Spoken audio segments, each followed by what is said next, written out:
What is up, guys? It's Tony here, and today we're coming back with another gaming computer build video.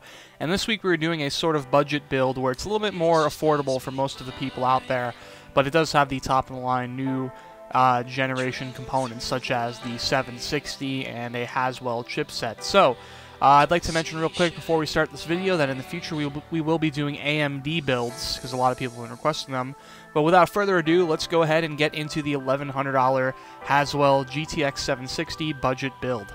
So first off, for the processor, we went with nothing too insane. This is actually a locked CPU that doesn't allow overclocking, but it is 3.2 gigahertz. It is an i5 with quad cores, and it's a great CPU all around.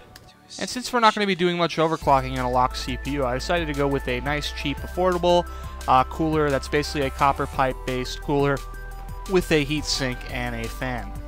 For the motherboard, we had to go with the MSI Z87 board. This is actually a really cool, nice board from the MSI lineup for the LGA 1150 setup, and it supports SLI, so it's a great board all around for the price. And speaking of prices of RAM are going up. This is about $50 more than you usually spend on 16 gigabytes of RAM, but it is the best RAM for the price. It is the G-Skill Sniper series. Pretty fast memory, and it is well supported by Haswell.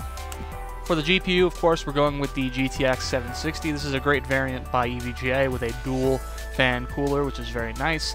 And it also is the superclocked version, so you'll expect higher speeds on your GPU and memory clock out of the box, which is always nice. For the hard drive, we decided to go with a very affordable Seagate 1TB, no SSDs, no crazy 2, 3, 4 terabyte drives.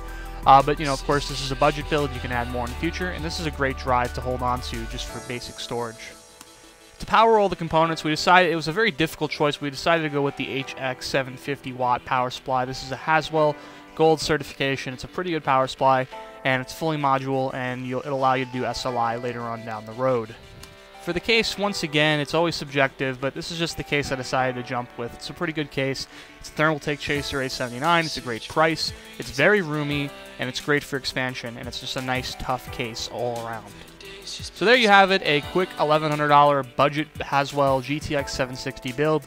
This is basically a build where anyone who just has enough money to buy a new PC should be able to afford with relative ease. I mean, once you add in the operating system and the monitor, it's going to be below $1,500.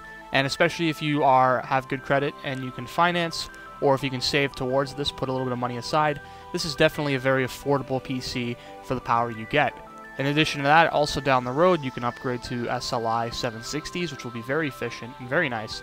Because to be honest, the 760s perform almost as good as the 670s in the last series, which are pretty high on GPUs. In fact, I have them in my own build personally. So that's pretty much it. That is the build. Next week we will probably be doing the first AMD exclusive build, where I do AMD CPU, AMD card, and from then on out I'll probably try to incorporate more AMD parts. The reason why I usually do Intel is because Intel is just something that I've stuck with, and the reason why I do NVIDIA is because just once again, it's something I stuck with. The reality of it is that both of them have pros and cons. Both of them have equal pros and cons. And really, it's just what you are more used to. But I will do more AMD builds in the future because I know there's a whole market of people out there who like AMD builds. So I'd like to at least, cater to that market a bit more in the future. So that's pretty much it. I am Tony. If you guys enjoyed this build, go ahead and leave a like and a comment, and I'll see you guys next time.